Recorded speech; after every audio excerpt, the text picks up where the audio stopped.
Welcome, everyone, to the Centre for Global Development event on reforming development assistance for health. My name is Pete Baker. I'm the Deputy Director of the Health Programme here at CGD. I think we're all here today because we recognise that development assistance for health is entered into a period of prolonged crisis. And perhaps what's worse is that there's no common consensus on what the future solutions may be. Perhaps this is for three reasons. Firstly, overall, there's falling aid budgets. Underlying this, perhaps, is a reduction in economic performance in many of the donor countries, but also a reduced confidence in the purpose and ability of aid to improve lives. This can be seen perhaps most strongly in the UK, but also in countries like Germany that have been cutting their aid budgets in recent times. Secondly, within the aid budget, there's been many competing alternative priorities to health. I'm thinking here of climate change, but also of geopolitical conflict, wars in the Middle East, and wars even in Europe. Thirdly, there's been a perspective in a range of donor countries, but also in recipient countries, that development assistance for health is not suited, perhaps, to the health challenges of today. Too often, people argue it fragments, undermines health systems, and it disempowers the very decision makers that are tasked in countries with leading their health systems. For many similar reasons, perhaps, domestic financing for health in low and middle income countries is also facing challenges. There's a weak economy, many countries are facing high debt repayments, and there's no sign of the kind of increase in prioritization for health that would be needed to counter this. And in the end, it is this domestic financing for health that's really the main driver of health around the world. This combination, weak development system for health, weak domestic expenditure on health, but also pressure on the global health architecture for reform, really undermines that we've entered in a new phase in global health. We can no longer call it the kind of the golden era of global health. But perhaps more positively, it opens up new opportunities for new ways of thinking about how aid and domestic financing health can come together in new partnerships and new modalities to work together to improve health, because in the end, that is where the solution lies. But no common solution has been agreed amongst donors and recipients, and no solution commands broad support. This topic has become something of an obsession at CGD. Today, you will notice that we've released a blog called A Time to Change, which summarises over 20 different blogs and publications that CGD authors have written on the topic of reforming development assistance for health. I encourage you to go and take a look at that page. You can find it in the notes for this meeting, but also if you just Google it online on the CGD website.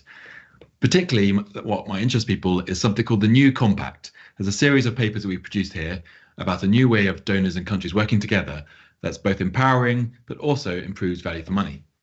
So I'm delighted that we have a stellar panel here today to discuss the New Compact, to discuss the challenges with aid, and discuss other solutions for how it can be reformed in the future.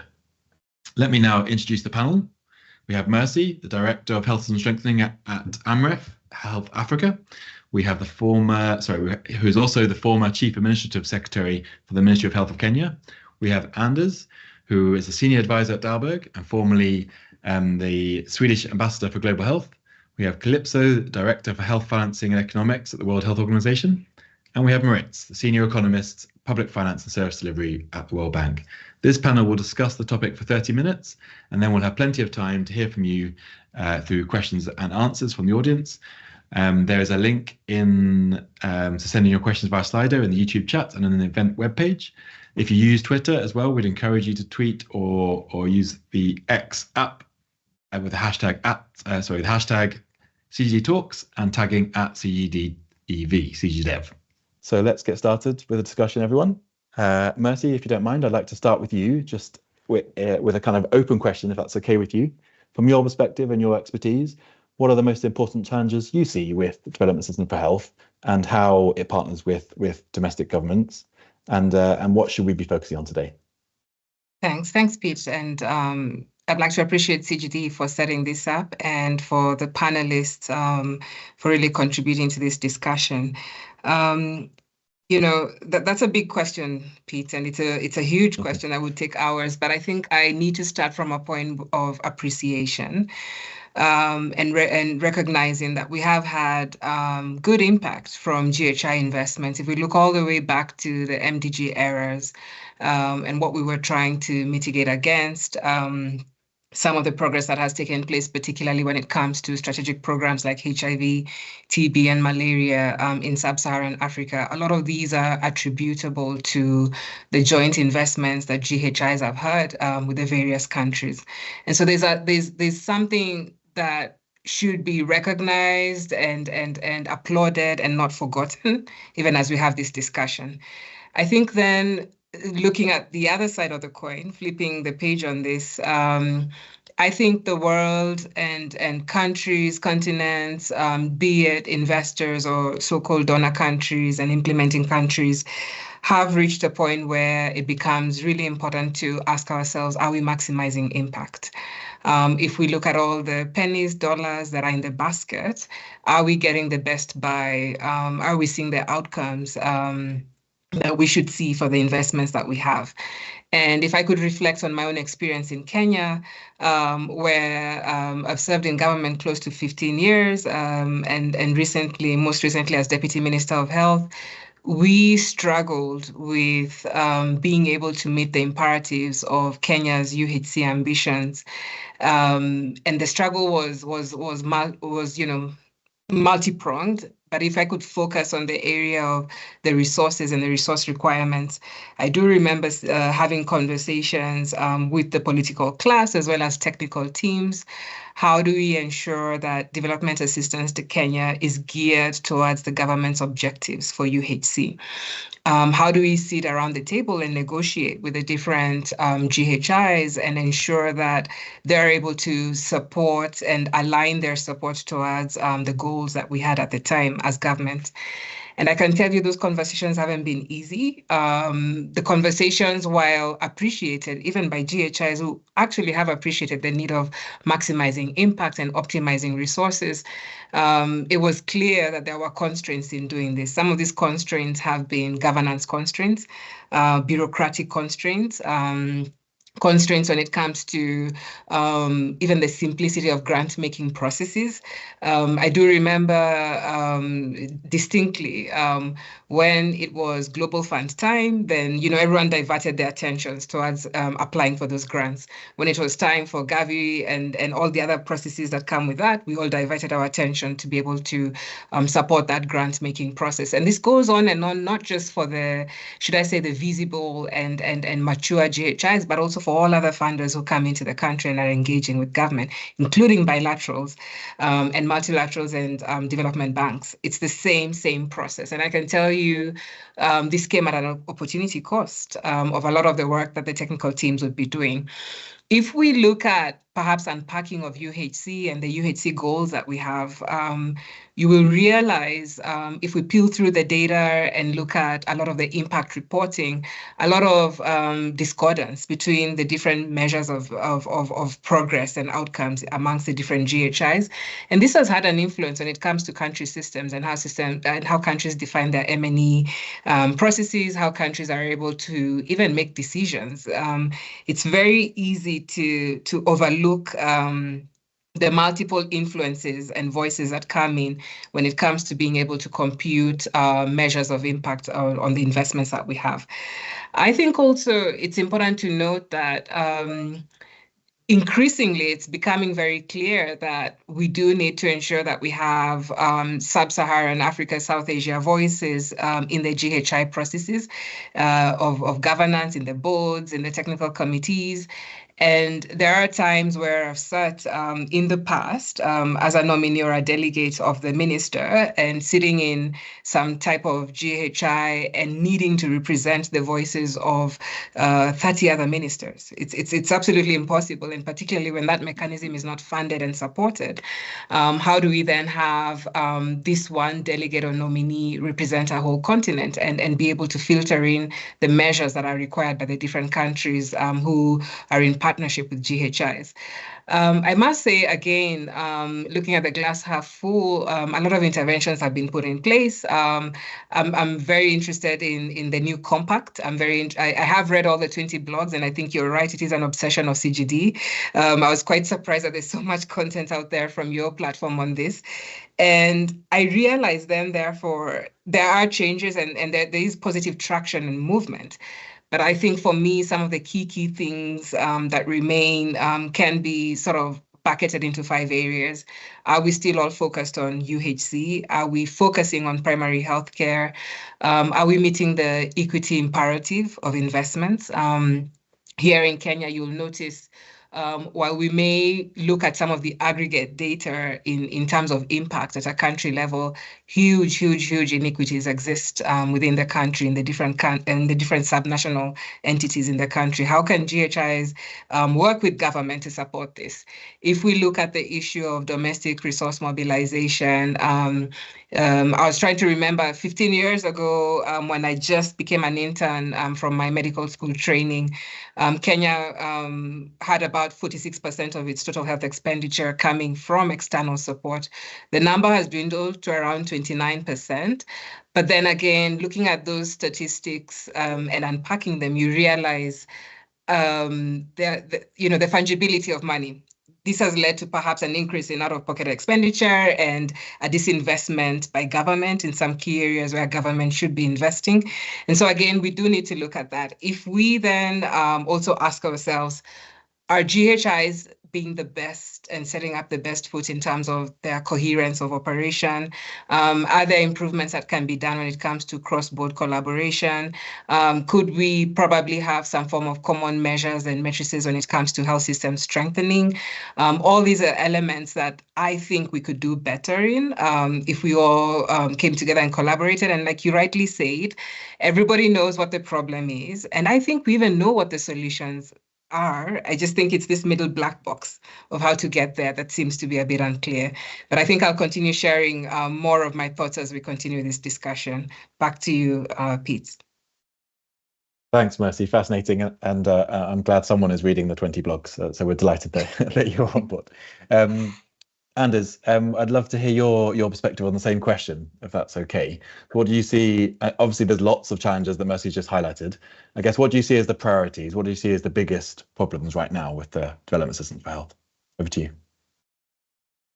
Thank you, Pete, and thank you for organizing this. I think the biggest problem is that we are focusing too much on development assistance. I think it's time to move on. If we look at health and what is happening to health across the world, I've been working on this for 30 years. I came to Kenya first time also 30 years ago. And the relative role of development assistance have changed quite dramatically in the world. It's still useful, it's still important, but in a totally different way. So I think our sort of passion or whatever I should call it, that all global health issues should be solved by development assistance. I think it's time to move away from that paradigm. It's still important. But if I look at the relative importance of development assistance today, like in Kenya, it's much smaller. So, I mean, I think we need a different approach to the way that we are actually collaborating. We need global collaboration, but of a different kind. And we need money to finance a different kind of collaboration than what we had in the past. I agree with Mercy that we achieved a lot during the MDG era, especially then around child mortality and the 3 diseases. But today also epidemiology have changed. When we started the MDGs, we had 20 million people dying. Today, we have 8 million people dying from those 3 MDGs. But we have 18 million people dying prematurely from NCDs in the world, 85% in low and middle income countries. We are not addressing them as the global health community, but we should not address them by setting up a new fund. So we need a different kind of collaboration. What has also changed, if I look back 30 years, is also the political powers. Some people are frustrated with the geopoliticals of today, that we have so much attention. I quite like it because we have stronger political voices today. And when you brought also the Lusaka Agenda to the African Union, really good. First time I've seen that there is political support from those countries for that agenda, really important. But that means, again, we need to play the game in a different way than we played it in the past. We can't ask for development assistance to solve the problem. You can't ask for somebody else to finance. You can't abdicate from the responsibility. We need a different kind of partnerships where we take responsibility and we see the mutual benefits. So for me, I think we are at a time where we need to begin to rethink the whole idea around both global health and development assistance. Great, Anders, thank you. And yes, I really think that's a extremely valuable point about not just how the partnership works between donors and implementing countries, but also each partner to focus on what perhaps they do best. And so kind of rethinking about what DAH is actually best for, what development assistance for health is best for, and it may not be the same as what it used to be. Moritz, over to you now. I'm happy for you to take this either way. Would you like to respond to the same question about broad problems? But also, I'm very aware that you're one of the world experts writing books frequently on budget support, which is sadly not an area that has made much progress. When we looked at the number recently, it was a very small % of global DAH that uses budget support. I'd love to hear your view on why that is the case. Over to you on perhaps on both those questions. Thanks so much. So first of all, let me join the others with extending my gratitude for organizing this, bringing this important issue back on the table, and inviting us to contribute here. So I think there is a problem with there is an issue with the development community chasing attribution. Right? So we are all very concerned about attribution, and we've invested rightly plentiful into evidence, right? So there's been, a lot of work, a lot of good work on impact evaluations. Trying to figure out what works, right? And that is important in its own right, right? The thing is, what comes next is that, right, the development community says, well, we've done all of this work on what works, so this is what we should finance. And then, of course, right, it goes to this issue that Dr. Mercy has eloquently pointed out, is that, right, the minute one partner does something, it creates a disincentivizing effect for government, right? Why would they pay for something that's already been covered? And then, right, you can easily follow on from there that this creates a sustainability issue, because the minute somebody else takes care of something, you don't, right? Our governments are disincentivized for putting their own money down, and that's perhaps not even the biggest issue. It's that you don't build up the systems capacity, you don't build up the human capacity to deal with these sorts of issues. Right? So if you look at primary care, for example, right, we still deal with many of the same issues that have been raised many years ago, right? Difficult to prioritize primary care, difficult to identify primary care spending, difficult to report on primary care spending, right? So it just feels very repetitive, right? And at the same time, there's a lot of money from the development community going into this issue. So I think there's a lot of good intent and a lot of good work has been done, right? And results have been achieved, right? By doing this impact evaluation work, by financing some of these interventions, right?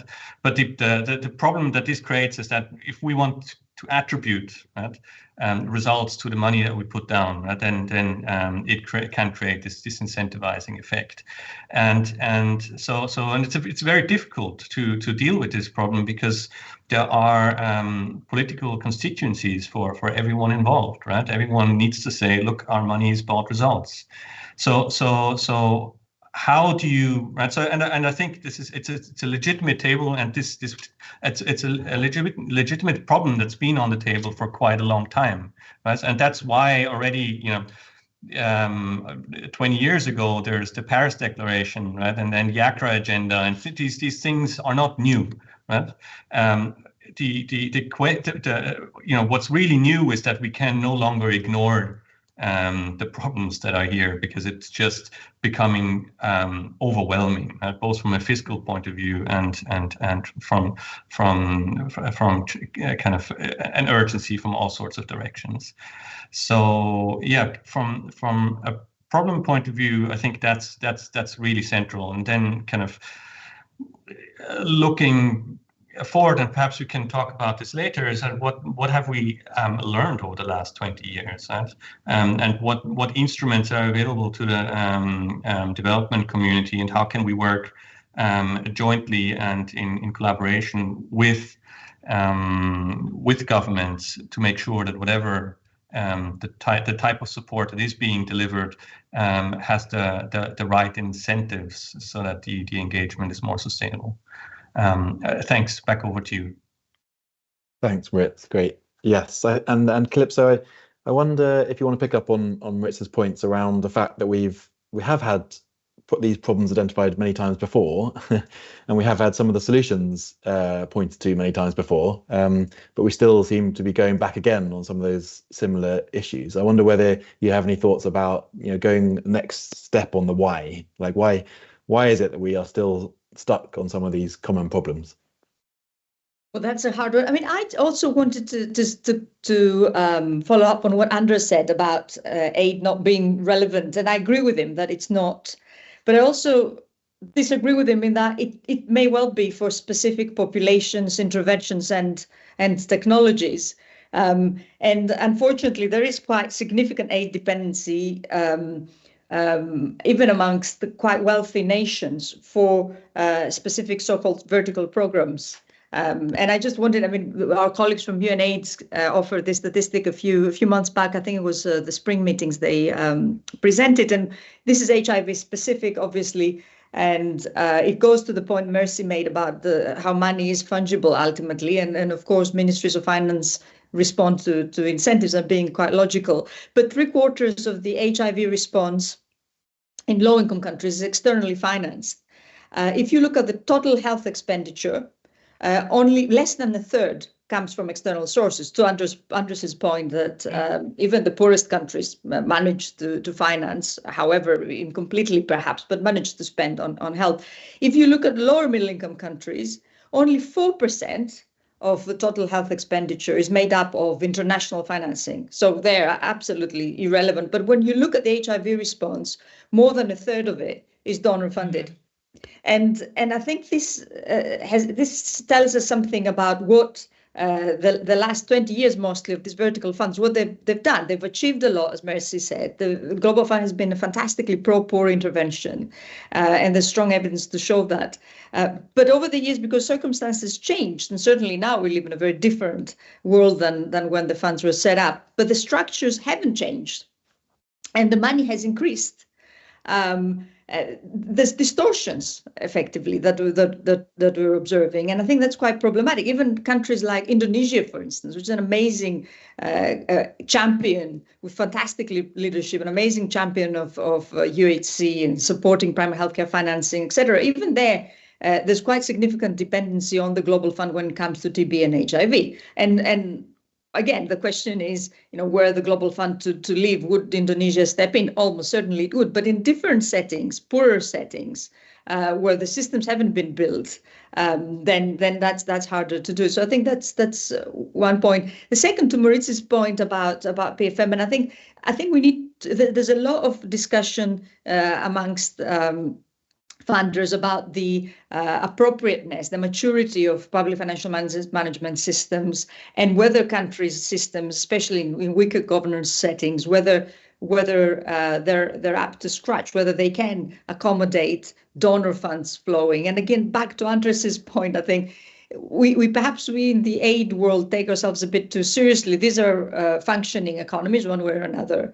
In many cases, you have World Bank, IMF, and others financing on budget, and yet you have those disease-specific, population-specific, intervention-specific funds funding in a certain way, intentionally bypassing government mechanisms. And this sets also some incentives or disincentives. The whole thing is it's quite dynamic. And I think those vertical funds ought to take some responsibility for those systems not having built up to the level they would like to see them be built up in order for them to fund through on budget. And we've got a fantastic example with the leadership of Minister Pate in Nigeria, with the swap back reintroduced, with the World Bank present, with a number of external donors, and increasing support for channeling funds through the swap. with all the weaknesses the swap model has, but nevertheless improving in efficiency and really putting our money where our mouth is when we talk about country leadership. There's no other way. It has to be done like that. And to your point then, Pete, about what do we need to do differently? I think we need to continue reporting. There's been huge discontinuities when it comes to data being put in the public domain as to how well we're doing against the Accra Agenda for Action, the Paris Aid Effectiveness Agenda, Busan. We had IHP Plus, the 3Gs, the 4Gs. GAP, UHC 2030, all of these, and now Lusaka, all of these initiatives state more or less the same thing, that country systems matter, that money needs to flow a certain way for countries to be able to set their own priorities and act on them, for accountability to exist globally and importantly nationally. And if this doesn't happen, then you have all sorts of perverse consequences. And to track progress against those those principles that many countries and vertical funds and other financing institutions have signed up to. Certainly the Paris Aid Effectiveness Agenda, it's got hundreds of signatories, including countries and donors.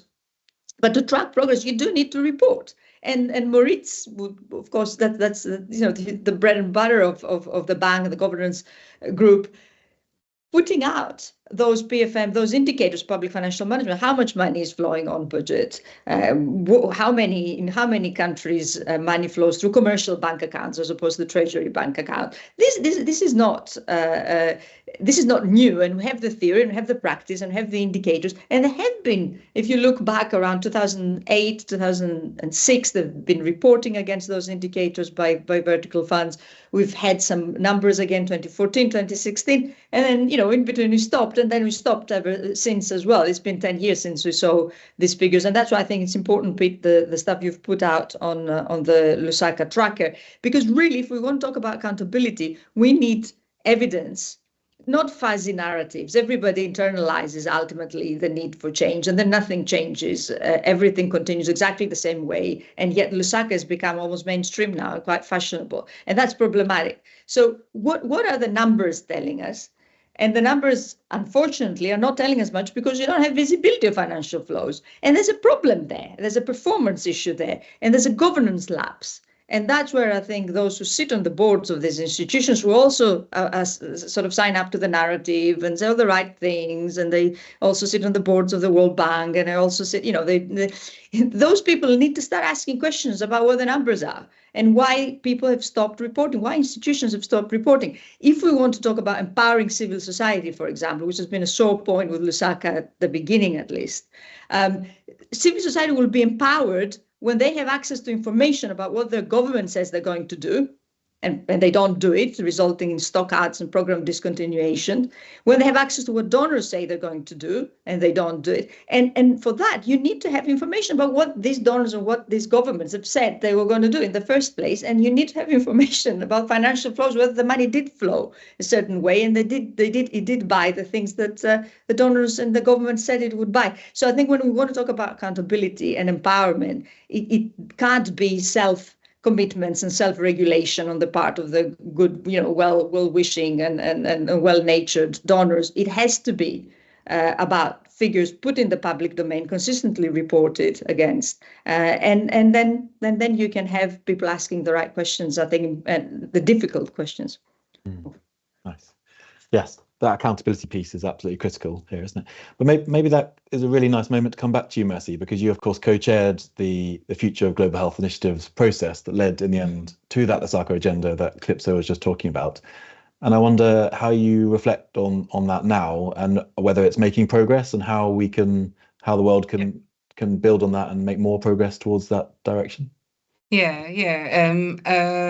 I was laughing when Calypso was saying the Lusaka agenda is now fashionable, and it reminded me of the pains at landing at a Lusaka agenda, and there were pains, because I think one of the things that we cannot ignore is the big question of the political economy of this discussion that we're having, and perhaps also the idea that development assistance, while by the very nomenclature reads development assistance for health, sometimes comes in as an emblem of perhaps foreign policy relationships with different governments and etc. And of course has demands for accountability and alignment to foreign policy from the investing governments. And I think my take home from the Lusaka Agenda process, which was essentially a 14-month process of several governments co-chaired by Kenya and Norway coming together around the table with GHIs, contributing to some body of work that was trying to define should we sunset the GHIs and should we perhaps have common measures of measurement that are common. I think the big thing that resonated for me is the idea that this is perhaps more than anything not an intellectual process but a political one, and maybe I remark and I'm happy, and I've heard Anders say that this landed at the AU, and I was reflecting on all the other past processes, Paris, Addis, GAP, etc. It almost feels like there's always efforts by all the different team members of this choir. So at one point, there's a push by country voices. At one point, there's a push by GHIs themselves and actors in the global health space. At one point, there's a push from a different fraternity, maybe, implementing development actors, civil society. I think that we will get to this middle box of process to solution if we can all sit around the table together. And it sounds so cliche and cringe, but really, I think this is entirely going to be driven by political forces. And if not by those political forces, then it's going to be driven by a collapse pretty much of the system, because the system will be overwhelmed. I'd like to also share a reflection on the tracker. I think the tracker is absolutely fantastic. I think that as we move towards all coming around this tracker, it's going to be important to perhaps also strengthen it by looking at a multi-sectoral approach to it. We all know that right now climate is a big deal. A lot of engagements are being held on climate change, on pandemic preparedness, global health security, a lot of fashioning of new mechanisms. It might be important to broaden that tracker and perhaps hopefully even use it as a lens for some of these new funds that are coming up on sort of what they should anticipate going forward in the years to come. And again, it all goes back to political mobilization for this to take place. I must say, despite, again, all the statements that we, and all the idea of the fatigue that this has been going on since Paris, etc., I'd like to, recognize that the needle is shifting. The GHIs have come together into subcommittees to hopefully look at some of these measurement mechanisms that are being proposed. At the African Union, through Africa CDC, I know there are efforts to think about what happens next after the Lusaka Agenda, and how do we move that into action and implementable steps. We have had engagements with GHIs who have taken charge and are developing roadmaps on how they could potentially execute the Lusaka Agenda. And all this is very positive. I think I dare say unprecedented, particularly the GHI space.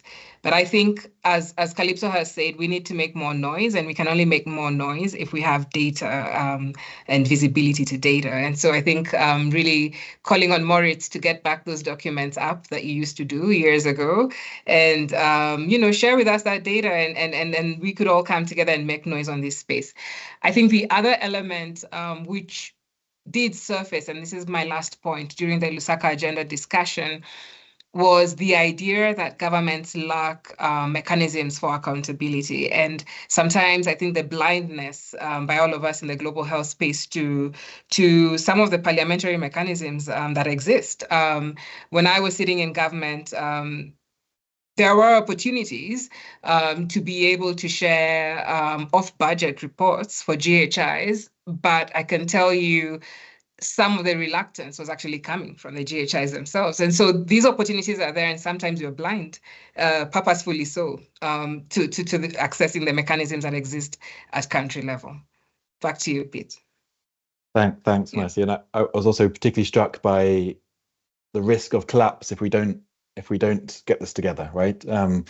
risk. And I think that also brings back Calypso's point of some of the concentration of aid on certain populations and diseases, because if there's a collapse, there could be a group that are really severely affected by this. So it needs to be a planned adjustment to the global reform of the global health system, not a donors throwing their hands up in the air and the whole system collapsing without careful planning. But I also wanted to come back to that politics point you made, Mercy. Like in the end, this is very political, and of course the interest groups are there, and GHIs are themselves an interest group. And Anders, it's your turn next. But luckily you're an ambassador, or have been, so you're very familiar with politics, of course. I wonder whether you could give us your reflections on that. I'm thinking also of the COVID era and some of the distrust that emerged from that. Do you think we're in an era now where donors and recipient countries can build that trust and reform some of these systems together? Do you think we're entering into a positive era that is possible, or am I being naive? Yes and no. I mean, in some way, many of us are a bit. Peter Piot called me cynical in Berlin a few weeks ago, and I suppose we are a little bit depressed on the present geopolitical situation. On the same time, looking back, it was not easy at that time either. When we started the Global Fund, that was a big fight and there were big tensions. So I think there's always hope. But I think the realization that politics matters, and let me give you 3 comments on that. One, in terms of what Mercy said in terms of political economy, I really think we need to dig much more into that. Understanding the powers behind the political economy behind, that was, I think, a shortcoming with the Future of the Global Health Initiatives, that one didn't go enough into the political economy behind. I mean, the setup of the Congress in the US, how is that influencing? In governments that you have different parts of government then supporting WHO and other parts of the international system, or you have different people having interest in Gavi and some in GFF and some in the Global Fund. There is a political economy. They have self-interest in this. What gives me a lot of hope here, that is also when, as I said, African Union and what we have called, at least this far, implementing countries are speaking up and not being given powers, but taking power. And I think that's really the future. And on that note, I think power is about money. But let me say one word before I talk a little bit more about money and power and where I think where the hope is in some way. We spoke about the Lusaka Agenda, but also looking back. Again, I'm old enough to have been part of designing the swaps from the very beginning with Andrew Castles and testing it out in Uganda, in Zambia, and then coming to Kenya, etc. I was in Accra. I was at Downing Street when we did the IHP Plus. I was part of creating the H8 with all the key partners, bringing the heads together under the leadership of Jim Kim at that time at the World Bank. Unfortunately, it didn't work. That's the bottom line. It did not work. Today, I do have a little bit of hope. You said the needle has shifted, and that's again coming back to that we have more of non-financing countries that are stepping up and saying enough is enough. And we need more of that, but also not just saying enough is enough, but also taking the responsibility. And that's my last point here is money talks. And I think quite a few countries need now to step up. And Calypso, you were referring to Nigeria and Patti and saying it's great that they are doing a swap. I'm not sure about that's the best thing and the most important thing. I mean, they need to increase the taxes. I mean, the level of taxation in Nigeria used to be 16 or 18%. In Sweden, it's 48%. You had a big fight in Kenya when you tried to increase the taxes because the country was not prepared for that. But that's where you need to go. You need basically to bring in money into the government that is not going into the government, that is flowing outside the government. I was the head of the WHO country office in Sierra Leone, one of the poorest countries in the world. Are they? They are not. They have tons of diamonds, they have tons of minerals, but that is not going into the Minister of Finance. It's flowing outside the system. And I think one needs to begin to talk about that. That aid has also in some way made us, give us some disadvantages, and most importantly, people in those countries, because the leadership is abdicating from the responsibility. I think we need to begin to speak about that, that yes, taxes can be increased. Corruption can be dealt with. And there are issues here to take the responsibility, because if you do that, if you put the money on the table, which has begun to happen, then you will also get the power and the influence. Sorry. Thanks. Anders, are you coming back, or is that you finished? Yeah. I think I have finished with that point, but I think there are things here that we're not discussing well enough yet. Yes. And that's where I began. We're still too focused on the development assistance and the donors. Let's speak about donors and implementers, if we call them that. I don't like it. But still, we need global collaboration, and we need mutual respect and appreciation, and we are dependent on each other. But then we need to play the game from both sides. And I think we have things to change on both sides. It's not just on the so-called donor side, it's definitely also on national government side that needs to change, and especially when it comes to the financing. Then I recognize there are countries that can't still make it. And as Calypso said, there are countries with certain burden of disease, like on HIV/AIDS in Malawi, they will still be dependent on external resources, absolutely. But those are quite few. Thanks, Anders. Thanks for taking on some of the difficult questions around politics and political economy, and also reminding us to recenter domestic financing of health as being the key issue, really, in success for delivering health services. And I guess partly our new compact piece was trying to get at that as well, of saying aid needs to be additional in most countries, and governments need to finance their core services themselves. Maritz, with that in mind, and thinking about your work on budget support, where do you think that's going next? How do we get to a stage where that is a more common modality, if that's what you want to make the case for? But I'd also love to hear your view on whether we could get further on the Lusaka agenda by better data through the World Bank as well. If you've got any views on those discussions as well, that'd be great. But over to you. Sure. Yeah, so I mean, I fully agree, right, on the points on data, right? Like it's important to work with good data, and I'm not sure, I'm personally, in a position to change anything about that. But the way that we collect data on how aid is channeled through government systems is critical, right? And I think and it helps to have, right? It helps to visualize, right, and to have clear metrics on how you calculate these things, not right, because it gives you a baseline, it gives you something to improve on, right, and something to target, and something to compare yourself to. So I think there's certainly quite a bit that one can do in this space. On budget support, right? So I think budget support. So there's a lot of evidence out there that many aspects of budget support have worked, right? And so and budget support was originally kind of seen as the vehicle to implement Paris, right? Everything around the Paris Declaration, right? So we had there was this idea of having a joint development compact where you say, okay, this is the joint plan, let's all buy into it, and these are going to be joint results, and then for a variety of reasons that aren't that may have been more political than evidence-based, that the perception that budget support doesn't work has come up, right?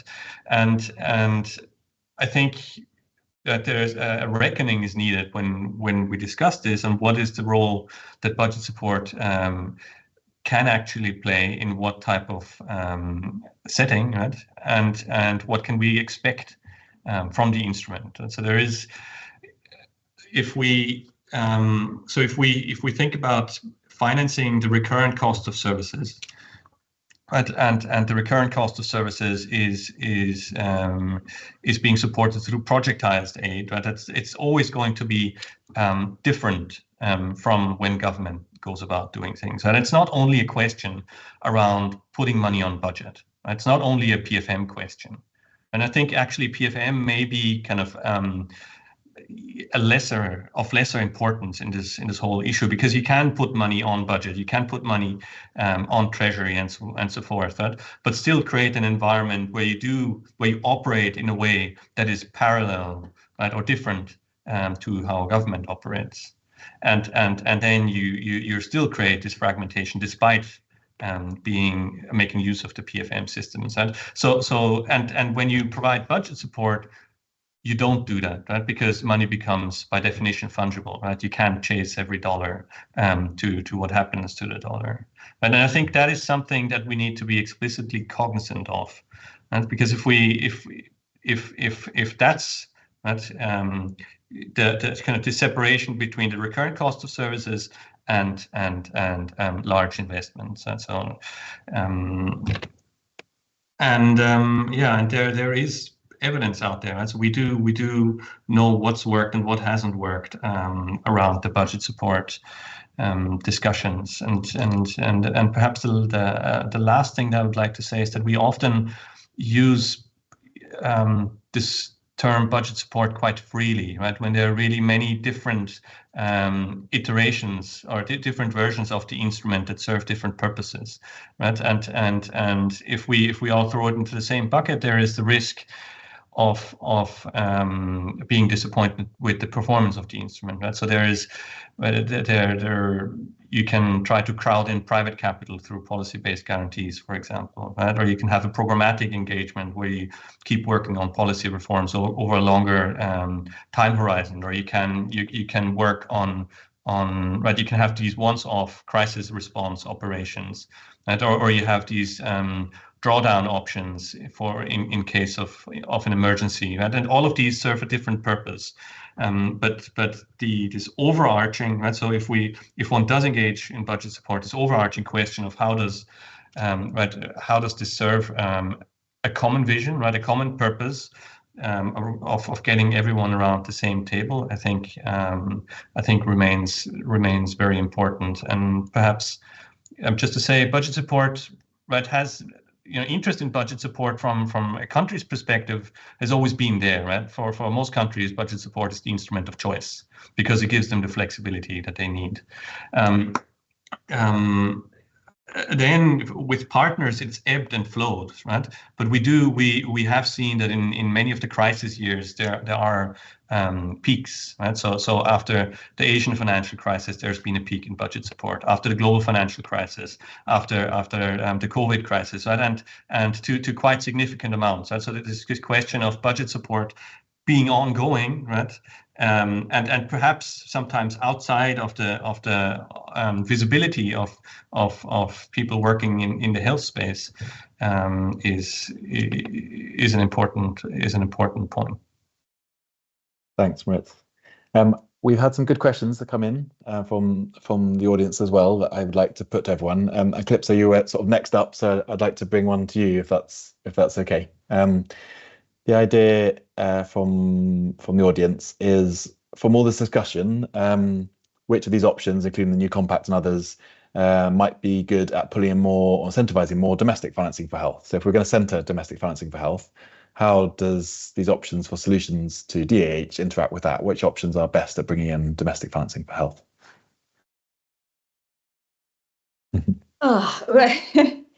Which options are bad for bringing in domestic financing for health? I mean, I think it depends also how we define domestic financing, going back to whether there's money out there. I agree that governments need to take responsibility. And in fact, going back to the structural adjustment era, that was the time the governments were let off the hook and international NGOs were allowed legitimately to step in and pick up social programming, whilst the governments were trying to deal with it being corrupt and improve themselves.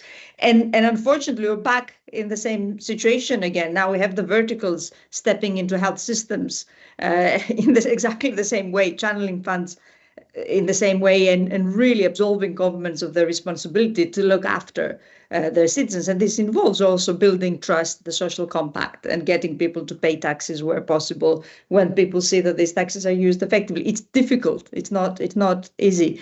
But on domestic financing, and whether aid matters or not, I would say it matters not because of the amount of aid, but because of what grant money in health can do to crowd in additional resources. The question from the colleague in the audience. So you've got some of the vertical funds right now are bigger than all of the climate funds put together. And if you look at climate financing, and I don't think we do enough of that, climate financing works, not that it's not super fragmented, but it works in a way where the money flows somehow leverage each other. And you've got the Green Climate Fund working with the World Bank, increasing the concessionality of World Bank lending and influencing the content then of that lending and shifting in a certain way, supporting the technical assistance, etc. And I think that's quite important right now, because when you look at domestically at revenues, and you look at debt servicing in particular, just to give some more figures, just this year, the world's 75 poorest countries, and more than half of those are in Africa, will spend more than 185 billion, and that's 7.5% of their combined GDP, to service their debt. And that's more than this country spent annually on health, education, and infrastructure put together. It's not that these countries have a huge debt. The debt stock is actually quite small compared to France or the US. But they have to borrow at rates that are high street rates. I would use my credit card to buy 12, 13%, right? That's what they're rolling the debt over. That's what's happening in Kenya. And it's short-term debt. So they're swapping long-term with short-term, and they're also moving towards, because they have to, not because they choose to, really high interest rates. And the next time they'll come to roll their debt over, it might be really impossible. So what you need? You need domestic financing, precisely because resources are scarce. This is the time to invest in human capital, invest in people, invest in education, invest in health, because that's what ultimately drives the economy. It's not the other way around, right? But at the same time, for them to do this, for governments to do this, they need very large volumes of very concessional, long maturities, low interest rates, long grace periods, cheap money. And that becomes domestic, effectively. It's on budget, it comes to them. And that's the role of multilateral development banks there to do this. And the role then for GHIs, which are not that large, though in health, in some countries, they are quite overwhelming. If you take some of these verticals together with, say, PEPFAR, they're bigger than the bank across all sectors, especially IDA. But what they could do is we could use the money, or the global health sort of deciders could use the money to leverage, to increase the concessionality of lending, and multiple times, 3, 4, 5 times. That's that leverage through the markets. I mean, even IDA, which is the concessional arm of the World Bank, goes out to markets and leverages, brings in more money, crowds in private investment. And this then becomes cheap money that goes on budget. And to Maurizio's point, it's not projectized. It's basically country money, and the country decides how to prioritize. And if GHIs worked alongside MDBs to achieve this, then there's really important expertise in those diseases, those interventions, those populations, reaching those populations. This would be really super important, that you'd get those specific indicators effectively driving also increasingly, hopefully, domestic commitments as well as the economies pick up. But at this point in time, it's really difficult for people to do this because of the dire situation. Post-COVID, countries borrowed so much to support, to boost the health care and support social protection, etc. And now the interest rates have gone through the roof, and it's really impossible for them to do much unless they're able to access cheap capital. So I think that's quite important right now. Thanks. Yeah, thanks, Calypso, and great to bring up the MDBs. I think we've gone too far in this conversation, perhaps without bringing their role in as much as it should do, as well as climate financing as well. Right, we haven't covered that enough. Mercy, I'd love to hear your views on the next steps for Lusaka. The particular question from the audience is, GHIs tend to need to focus on attribution. It's very important to them. They need to be able to say what their results are. But now there's this push for GHIs to work together in unison, and also in theory guided by national priorities across the board, and perhaps even some kind of single application process, all these kind of conversations. How do you see that going forward? How do you see that tension being resolved? And do you see it being resolved? Yeah, thanks, Pete. I think we have progress. Like I mentioned, even while working on the Lusaka Agenda, and towards the end of the Lusaka Agenda, we did receive a lot of positive steps forward in different boards where I think Gavi and Global Fund did agree to work on a joint program of work on 4 areas, and particularly focusing on malaria, the malaria vaccine, and intersections of climate within that. And so again, unprecedented and a move forward in the right step. I think we've had conversations, again, with Global Fund to look at representation of Global South countries in the boards. We've had the Africa Group come together and support this, again, positive moves and availing new, so to speak, board seats that are representative of all the different regions in the world. And these are positive steps. We've had discussions initiated and the thought process of having some form of roadmaps that identify pathfinder countries where we can actually come together as GHIs and figure out, okay, how do we start measuring together? How do we even perhaps conceive a joint application process? I think I would say the true test of time is we all know replenishment season is coming around the corner. I think we will be able to see what happens during that season and after that season. But I think the biggest thing really at the end of the day needs to be, how do we empower all the actors, be it civil society, be it countries? How do we empower them? And really, I'm a champion of the Lusaka Agenda and its process, and particularly the pinning down on the use of data and information. It sounds like it's something that we always say all the time, but I see if we can hold a mirror against each other, GHIs, a mirror to GHIs, a mirror to countries, and this mirror has then some data and some indicators, then we'll be able to see movement. I think if I look back at the process, and Anders has shared this, some of the things that we could have done better if we had more time, more resources, perhaps would have been a deep dive into this whole discussion about common matrices and how that would look like, and bringing in, of course, the political momentum. But I think we're in the right direction. I think we're moving towards the right direction. And if I could just, I really enjoyed what Maurice and Calypso were saying on the debt situation, and sometimes I guess what we've called the unintended consequences of GHIs. In Kenya, 3 years ago, we had some support from the GFF Fraternity and Consortium towards reproductive, maternal, newborn, and adolescent health. And when we were trying to set this program up, especially after getting endorsement at the sub-national level, we actually had to set up special purpose accounts in all the different counties to be able to ensure that monies were able to flow direct to facilities. The good thing, and it was cumbersome and it was messy. It introduced costs to setting up accounts. However, I can tell you right now in Kenya, there's almost a standing ovation and choir for direct facility financing, and it's through that process. That's why we harvested some of those gains. If you look at budgets at subnational level, again through this very same program, county governments now have been able to put in place a certain threshold of financing for health, and particularly just because it came about from the discussions through this joint investment with GFF and country.